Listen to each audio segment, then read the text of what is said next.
Welcome to our channel alpha English academy. तो बच्चे लोग, आज का जो टॉपिक है objective question, VVI objective question है बेटा। किस चैप्टर से? Chapter 5, ideas that have helped the mankind. इसका समरी और इसका सब्जेक्टिव हो गया है।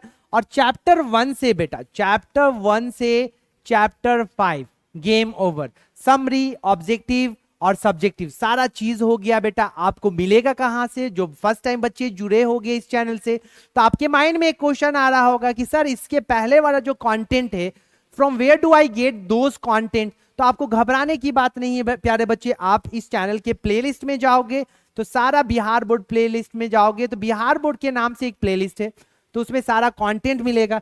नहीं तो बेटा आपको एक चीज और करना है, इस एप्लीकेशन को गूगल प्ले स्टोर से इंस्टॉल कर लो। इसमें बिहार बोर्ड इंग्लिश 12th का और स्पोकन वाले तुम्हारे भाई बहन होंगे, या जो तुम्हारे बड़े भाई जो कंपटीशन का तैयारी कर रहे हैं, तो 6 से 12th का सारा ग्रामर कंपटीशन का कंटेंट तुमको इस एप्लीकेशन पे फ्री कंटेंट है बेटा, 1 रुपया चार्ज नहीं है। तो हर बच्चे तक शेयर करो जो बिहार बोर्ड 12th इंग्लिश का एग्जाम देना चाहते हैं, जो सीबीएसई बोर्ड के बच्चे हैं, जो अंग्रेजी के क्षेत्र में काफी वीक है, दे want to be a good speaker, they are searching platform where they can learn something। तो उसको इस प्लेटफॉर्म के बारे में बताओ बाबू, उसको बहुत फायदा होगा आपके लैंग्वेज में। इस चैनल पर मैं आपके लेवल तक जाके पढ़ाता हूं, तो आप हर बच्चे को कीमती समय अपना 1 मिनट निकाल के हर जगह स्टेटस पे, व्हाट्सएप पे शेयर कीजिए और सबको इन्फॉर्म कीजिए। और इस एप्लीकेशन को इंस्टॉल करना मत भूलिए बेटा। सारा कंटेंट आपको PDF notes, recorded class, chapter wise notes सब इसी पे मिलेगा। चलते हैं बेटा ऑब्जेक्टिव क्वेश्चन किस चैप्टर का? चैप्टर 5 का देखते हैं। उसको देखने से पहले बेटा कुछ हम चीज जानते हैं किसके बारे में? बर्ट्रैंड रसल साहब के बारे में।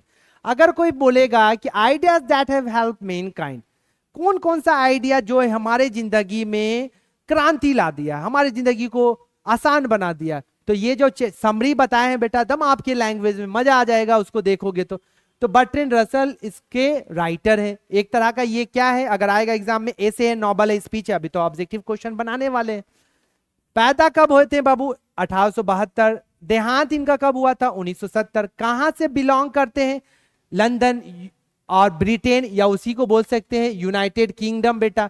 ये ब्रिटिश फिलोसोफर थे, logician, mathematician, historian, writer, social critic, political activist, Nobel laureate, बहुत सारे मल्टी टैलेंटेड बंदे थे। ये मल्टीपल चीज में इन पर इनका मास्टरी था। इन दिस एसे, इस एसे में वो ह्यूमन सिविलाइजेशन के ग्रोथ के बारे में बात करते हैं।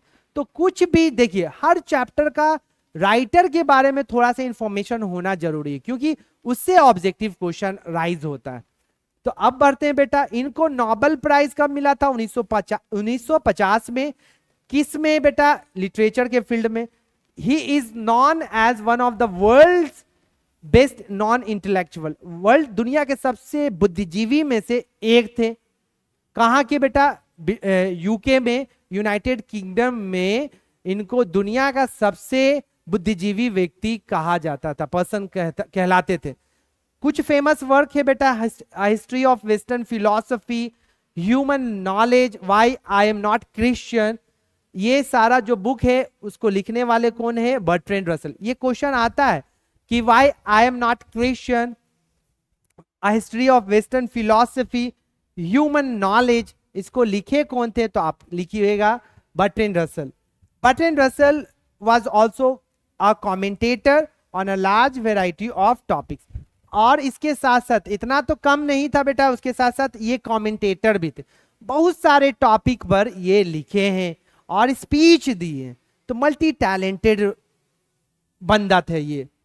चलिए अब आते हैं बेटा ऑब्जेक्टिव क्वेश्चन। कुर्सी का पेटी बांध लो बेटा, अब ऑब्जेक्टिव क्वेश्चन आपके सामने। VVI MCQ for Bihar board English 12 chapter 5। अगर क्वेश्चन आएगा बाबू चैप्टर 5 से ऑब्जेक्टिव क्वेश्चन, तो इसी में से आएगा, इससे बाहर नहीं आएगा, लिख लो कहीं पर। चलिए, Bertrand Russell was born in, Bertrand Russell पैदा कब हुए थे? 1872। बर्ट्रैंड रसल डाइड इन, इनका देहांत कब हुआ था? हम बोले थे हर राइटर का बर्थ डेट और एक्सपायरी डेट याद कर लेना। देहांत कब हुआ था बेटा? 1970 में। Bertrand Russell was American philosopher? नहीं, इंडियन फिलोसफर नहीं, हाँ जी ब्रिटिश फिलोसफर थे।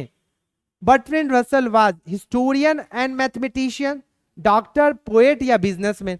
ना डॉक्टर थे, ना पोएट थे, ना बिजनेसमैन थे, ये हिस्टोरियन और मैथमेटिशियन थे। उसके बाद अगला क्वेश्चन देख बेटा, Bertrand Russell got the Nobel prize, इनको नोबेल प्राइज कब मिला था? 1845, 1945, 1950, 1999? 1950 में मिला था। किस में मिला था बाबू? अगर आ जाएगा किस फील्ड में मिला था, कौन सा नेक काम के लिए मिला था? तो लिटरेचर के लिए मिला था इनको। चलिए अगला आते हैं बेटा question, who is known as one of the world's best intellectuals, किसको दुनिया का सबसे बुद्धिजीवी व्यक्ति कहा जाता था? तो बर्ट्रैंड रसल साहब को कहा जाता था।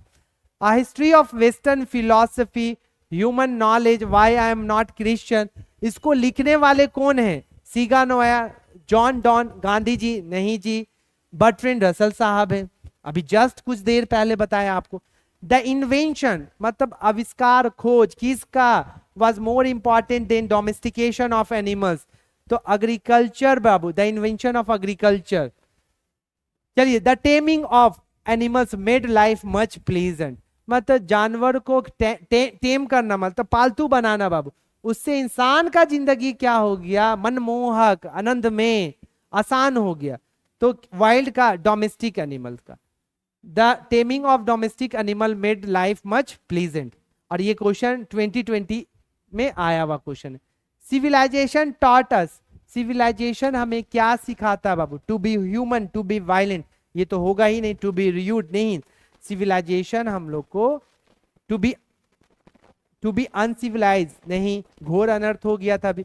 हाँ, सिविलाइजेशन हमें इंसानियत सिखाता है कि एक इंसान का फर्ज क्या है, एक इंसान का दायित्व क्या है, ड्यूटी क्या है, वो क्या सिखाता है? सिविलाइजेशन सिखाता है। Civilisation taught us to be civilised या टू बी ह्यूमन, ये सिखाता है। चलिए अगले क्वेश्चन की तरफ आते हैं बेटा। अगला क्वेश्चन देखते हैं, was also a commentator on a large variety of topics, कौन थे जी? तो हम बताए थे कि Bertrand Russell historian, mathematician, logician, social critics, ये तो था ही, उसके साथ साथ वेराइटी ऑफ टॉपिक पर ये भाषण दे चुके हैं। कौन? बर्ट्रैंड रसल साहब। Bertrand Russell was philosopher and उसके साथ साथ क्या थे? हिस्टोरियन भी थे, राइटर भी थे, पॉलिटिशियन भी थे, तीनों चीज थे। तो सर ऑल ऑफ दिस होगा Guruji. Who got the Nobel prize in 1950, किसको नोबेल प्राइज मिला था 1950 में? तो बर्ट्रैंड रसल साहब को नोबेल प्राइज मिला था लिटरेचर के लिए। चलिए, in how many type has Russell divided the idea, idea को, सोच को रसल साहब कितने भागों में डिवाइड किया? तो 2 भाग में बेटा। चलिए अब आते हैं बेटा, ये सारा क्वेश्चन अच्छे से ध्यान से देखिएगा, सारा VVI question examination point of view के regarding. The two kinds ideas which contributed the mankind were knowledge and techniques and moral and values, moral and politics, moral and inventions या moral and wisdom। तो moral and politics ये first क्या था? First बेटा knowledge और techniques था, मतलब technology था। और दूसरा कौन सा आइडिया जिसको बर्ट्रैंड रसल बोल रहे हैं काफी इंपॉर्टेंट है, वो क्या था बेटा? मोरल और politics. Who gave the theory of evolution, ये भी क्वेश्चन आता है। चार्ल्स डार्विन, ये क्या दिए थे? थ्योरी ऑफ इवोल्यूशन के बारे में बताए थे। Civilisation has taught us to be more, civilisation क्या हमें सिखाता है? कॉर्डियली, नॉबल, फ्रेंडली या ब्रदरली? तो फ्रेंडली। सिविलाइजेशन हमको दोस्ताना मिजाज सिखाता है कि कैसे बड़ों से, छोटों से बात करना चाहिए। ये सारा चीज कौन सिखाता है बेटा? सिविलाइजेशन हमें सिखाता। We are able to get variety of enjoyment due to our intelligence, our riches, our physical strength या डन? ऑब्वियसली बेटा, ये बुद्धि और विवेक के कारण हम अपने लाइफ को सही ढंग से जी रहे हैं, नया नया खोज कर रहे हैं। तो रीजन क्या है बेटा? हमारे जो भगवान जी ने सॉफ्टवेयर दिया है, बुद्धि जो विवेक दिया, उसका हम लोग सही जगह पर इस्तेमाल कर रहे हैं। और अगर कोई नहीं कर रहा है, इट मींस ही और she is doing, they are doing crime.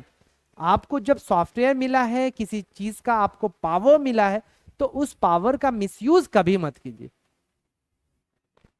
ऊपर वाले मिसयूज करते हैं, सबको इक्वली ट्रीट करते हैं, तो हमें भी अगर कोई पावर मिलता है या कोई पोस्ट मिलता है तो उस पोस्ट, उस पावर, उस रिस्पॉन्सिबिलिटी का सही रास्ते मतलब सही ढंग से यूटिलाइज करना चाहिए हमें, तभी हम इंसान कहलाएंगे। नहीं तो इंसान और जानवर में फर्क कहाँ रह गया बेटा फिर। We are more friendly within the herd. हम लोग कहाँ पर ज्यादा कंफर्टेबल फील करते हैं, अपने कम्युनिटी में, अपने कबीला में रहना पसंद करते हैं। एवरीवेयर नहीं, नोवेयर नहीं, आउटसाइड द हर्ड मतलब अपने झुंड से बाहर नहीं, विथ इन द हर्ड अपने झुंड में रहना सब कोई पसंद करता है। आफ्टर लैंग्वेज, लैंग्वेज के बाद द सेकंड, दूसरा सबसे इंपॉर्टेंट चीज जो इंसान की जिंदगी को आसान बना दिया, gold silver fire none. Fire बाबू, आग। आग का यूज कब करते थे पहले? प्रोटेक्शन के लिए, जंगली जानवर से लड़ने के लिए, अंधेरा को खत्म करने के लिए। रात हो जाता था, अंधेरा हो जाता तो उसके लिए, अंधेरे को खत्म करने के लिए। धीरे धीरे इंसान का विवेक बुद्धि काम करने लगा, तो अब इससे फायर का यूज करने लगे खाना पकाने के लिए। तो चलिए, फायर दूसरा सबसे इंपॉर्टेंट इन्वेंशन था जो इंसान की जिंदगी को काफी आसान बनाया था। The taming of domestic animals made life harmful, नहीं बेटा, फियरफुल, भयानक थोड़ी, प्लीजेंट। क्या मतलब? डोमेस्टिक जानवर को टेमिंग करना, पालतू बनाना, उससे बहुत सारा अपना काम लेना। देखोगे गांव देहात में किसान लोग बैल से, गाय से बहुत सारा काम लेते हैं बेटा। प्लीजेंट, उससे लाइफ क्या हो गया हमारा? काफी प्लीजेंट हो गया। In the last step was never taken, China में कभी भी लास्ट स्टेप कभी नहीं लिया गया। चलिए अगला क्वेश्चन बेटा। चलिए यहां पर 1 to 22, ये 1 to 22 जो क्वेश्चन था ऑब्जेक्टिव चैप्टर का वो बता दिया गया, उसको अच्छे से आप देखिएगा। अगर लाइन एक्सप्लेनेशन आता है, हर चैप्टर से लाइन एक्सप्लेनेशन आता है, बुक के बीच से उठाएगा। दो इंपॉर्टेंट लाइन एक्सप्लेनेशन है बेटा, ध्यान से देखिएगा। The taming of domestic animal more secure, ये लाइन देखी के लग गया होगा कि अरे टेमिंग एनिमल, जानवर की बात हो रही है, तो ideas that have help the Mankind, और उसके राइटर बर्ट्रैंड रसल। हम बताए थे कोई भी समरी रहेगा ना तो लाइन देख के समझ जाओगे कि कैसे वो जो लाइन है वो कौन से प्रोज का लिया गया। अब जैसे ही पता चलेगा कि अरे वो जो लाइन है वो चैप्टर 1 का है, चैप्टर 2 का, तो राइटर के बारे में, date of birth, expiry date, उनके बारे में, उनको कब क्या मिला था, कब मिला था, किसके लिए मिला था, वो लिख दोगे 2 नंबर। और उसके बाद बेटा इस लाइन में क्या मैसेज देना चाहते हैं, क्या कहना चाहते हैं, उसके बारे में आप बताओगे, 2 नंबर, 4 नंबर। तो ये लाइन किस चैप्टर का है बाबू? Ideas that have help the mankind. तो this line have been taken from ideas that have help mankind. जो लिखने वाले कौन थे? Bertrand Russell. इनकी पैदाइश, ही वाज बोर्न इन 1872, 1872 में इनका जन्म हुआ। इनका देहांत 1970 में हुआ। He was born in United Kingdom, London में इनका जन्म हुआ बाबू। लंदन कहने का मतलब ब्रिटेन भी आप बोल सकते हो। अब इतना लिखने का सरकार आपको बेटा 2 नंबर देगा। अब इस लाइन में क्या मैसेज देना चाह रहे हैं बर्ट्रैंड रसल, उसके बारे में लिखते हैं हम। इन दिस लाइन्स, इस लाइन में he talks of those things which help Mankind, वो बात करते हैं कौन कौन सा चीज है जो इंसान का जिंदगी आसान बनाया। द डोमेस्टिकेशन ऑफ एनिमल्स, सबसे पहला चीज वो क्या बोलते हैं? जानवर को क्या डोमेस्टिकेशन मतलब पालतू बनाना, वो बहुत तरीके से इंसान के जिंदगी में हेल्प किया है। It is consider a milestone, ये मील का पत्थर की तरह काम आया है बाबू।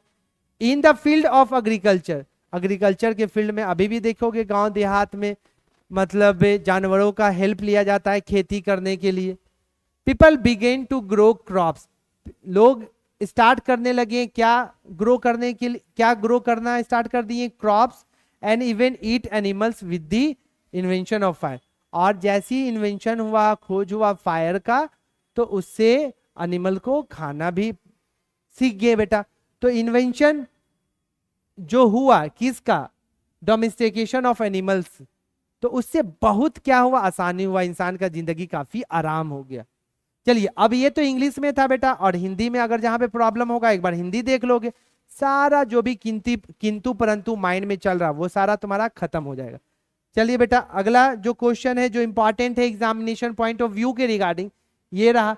अनदर ग्रेट स्टेप, दूसरा कौन सा ग्रेट स्टेप था which may have come either before or after beginning of the language, जो पहले या बाद में लैंग्वेज के बाद आया होगा, was the utilisation of fire. अब एक और महान कदम जो भाषा की शुरुआत से पहले या बाद में आया हो सकता है, वह था आग का उपयोग। अब ये कंफर्म टाइम किसी को पता नहीं है कि जो आग का इन्वेंशन हुआ था वो कब हुआ था, लेकिन ऐसा माना जाता है कि पहले लैंग्वेज आया होगा, या ऐसा भी हो सकता है लैंग्वेज के बाद फायर का इन्वेंशन हुआ होगा, लेकिन कंफर्मेशन इसमें है नहीं कौन पहले आया था। और जो भी आया दैट डजंट मैटर, इन्वेंशन हुआ फायर का, इन्वेंशन हुआ व्हील का, इन्वेंशन हुआ लैंग्वेज का, इससे जिंदगी किसका आसान हुआ बेटा? मेरा, तुम्हारा, हम लोगों का। तो ये जो स्टेंजा है, स्टेंजा सॉरी, ये पोएम के लिए स्टेंजा होता है, यहाँ पे लाइन, ये जो गिवन लाइन्स है वो लिया गया है ideas that have help Mankind. जिसने लिखा कौन है बाबू? बर्ट्रैंड रसल, जिनका जन्म हुआ था 1872 में, देहांत 1970 में। He was born in United Kingdom. अगर Bertrand Russell idea that have help the mankind से रहेगा तो हर जगह पहले पैराग्राफ में यहां से यहां तक लिखो, 2 नंबर तुम्हारा पॉकेट में। उसके बाद इस लाइन में सरकार क्या कहना चाहते हैं उसके बारे में आप लिख दो, 4 नंबर हो गया आपका। The initiation of the language helped the civilization to flourish without would have been difficult to carry over the invention and discovery from generation to generation। obviously बेटा अभी कोई ना कोई लैंग्वेज हम यूज कर रहे हैं ना, कोई ना कोई लैंग्वेज थोड़ी मातृभाषा यूज कर रहे हैं, हिंदी यूज कर रहे हैं। अगर अभी लैंग्वेज नहीं होता तो हु हा करके पढ़ाना पड़ता, इशारों से पढ़ाना पड़ता, बहुत सारे लोगों को कुछ और समझ में आता। तो लैंग्वेज के हेल्प से बहुत फायदा हुआ। Day by day, time to time जो भी इन्वेंशन हुआ, तो वो इन्वेंशन एक देश से दूसरे देश कैसे गया, कैसे उनको समझ में आया? लैंग्वेज के हेल्प से। तो अगर लैंग्वेज का डेवलपमेंट नहीं होता तो बहुत मुश्किल परेशानी का सामना करना पड़ता बेटा। एक जनरेशन, एक इन्वेंशन को हम दूसरे देश के लोगों को बता नहीं पाते, तो इन्वेंशन से, लैंग्वेज के इन्वेंशन से बहुत फायदा हुआ। जैसे मदर टंग अगर जिसका हिंदी सही है वो इंडिया में आराम से सरवाइव कर सकता है, और जिसका इंग्लिश लैंग्वेज पे कमांड है वो पूरे दुनिया पे अच्छे से घूम सकता है, अपना काम कर सकता है। ये होता है पावर बेटा लैंग्वेज का। इसीलिए हम बोलते हैं बेटा अंग्रेजी सीखना बहुत जरूरी है। अगर कुछ करना चाहते, मतलब कुछ अच्छा करना चाहते हो अपने लाइफ में, तो एक चीज गांठ बांध लो, बिना अंग्रेजी के आप बेहतर नहीं कर पाओगे। आपको अभी नहीं, बाद में समझ में आएगा कि कोई कह रहा था। तो बेटा हम सारा कंटेंट जो प्रैक्टिकल चीज होता है तो वो हम चाहते हैं कि अपने चैनल के माध्यम से बच्चों को बताया जाए, जो तुम्हारे लिए काफी इंपॉर्टेंट है। तो सिंसियर बनो, सेंसिबल बनो और लाइफ में कुछ बड़ा करो। चलिए अब यहां पर लैंग्वेज के बारे में बताया, जनरेशन टू जनरेशन कैसे पता चलता है क्या इन्वेंशन, क्या खोज हुआ। However, the utilization of fire was equally considered essential for the civilization to flourish for various purpose. The fire was utilized. Language के साथ साथ फायर का भी बहुत बड़ा योगदान था बाबू डेवलपमेंट में, इंसान की जिंदगी के डेवलपमेंट में। उस जैसे उसका इन्वेंशन हुआ, हम लोग खाना पीना का जो तरीका है, कुकरी का जो तरीका है वो स्टार्ट हुआ। पहले तो हम जानवर से बचने के लिए, उसका शिकार करने के लिए हम आग का यूज करते थे, अंधेरे को खत्म करने के लिए। लेकिन जैसे जैसे हमको पता चला रे इसका तो और भी बहुत सारा यूज है जो हम कर सकते हैं, अपने लाइफ को आसान बना सकते हैं। तो लैंग्वेज और फायर का बहुत बड़ा रोल था बाबू इंसान की जिंदगी के में डेवलपमेंट लाने के लिए। चलिए ये सारा जो कहानी था बेटा, ये था चैप्टर का समरी हो, ये सॉरी तुम्हारा क्या हो गया बेटा, तुम्हारा ऑब्जेक्टिव क्वेश्चन हुआ, line explanation. Objective line explanation के बाद बेटा तुम्हारा समरी भी हो गया। तो चैप्टर 5 तक बेटा, चैप्टर 5, चैप्टर 1 से 5, अगर जिसको चैप्टर 1 से चैप्टर 5 का क्या क्या बेटा, अगर किसी को चैप्टर 1 से चैप्टर 5 का पहला समरी चाहिए, क्या चाहिए बेटा, समरी, दूसरा सब्जेक्टिव क्वेश्चन जो एग्जाम में आने वाला है सब्जेक्टिव, उसके बाद बेटा ऑब्जेक्टिव। जो फर्स्ट टाइम इस चैनल से जुड़े हुए हो आपको टेंशन नहीं लेना बेटा, इस एप्लीकेशन को इंस्टॉल कर लो। इस एप्लीकेशन में सारा चीज जो हम बताएं और भी बहुत सारा चीज है जो आपको इस चैनल पे नहीं इस एप्लीकेशन पे मिलेगा। तो एप्लीकेशन को ज्वाइन कर लीजिए और हर बच्चे तक शेयर कीजिए जो बिहार बोर्ड का इंग्लिश का इस बार एग्जाम देंगे, जो आपके भाई होंगे छोटे बड़े जो इंग्लिश सीखना चाहते हैं, और बेटा जो कंपटीशन के जो बड़े भाई होंगे आपके जो बैंक एसएससी एनडीए का तैयारी कर रहे हैं, इंग्लिश उनका वीक है, तो 6 to 12 ग्रामर का सारा कंटेंट, कंपटीशन का, स्पोकन का सारा चीज आपका state board, Bihar board, CBSE board, सारा चीज इंग्लिश का बेटा इस चैनल पे आपको मिलेगा। तो टेलीग्राम ग्रुप में ज्वाइन कर लो और एप्लीकेशन को ज्वाइन कर लीजिए, आपका सारा टेंशन खत्म इंग्लिश का। फाइनली मेरे प्यारे बच्चे, bye, take care, have a good day, catch you in next video.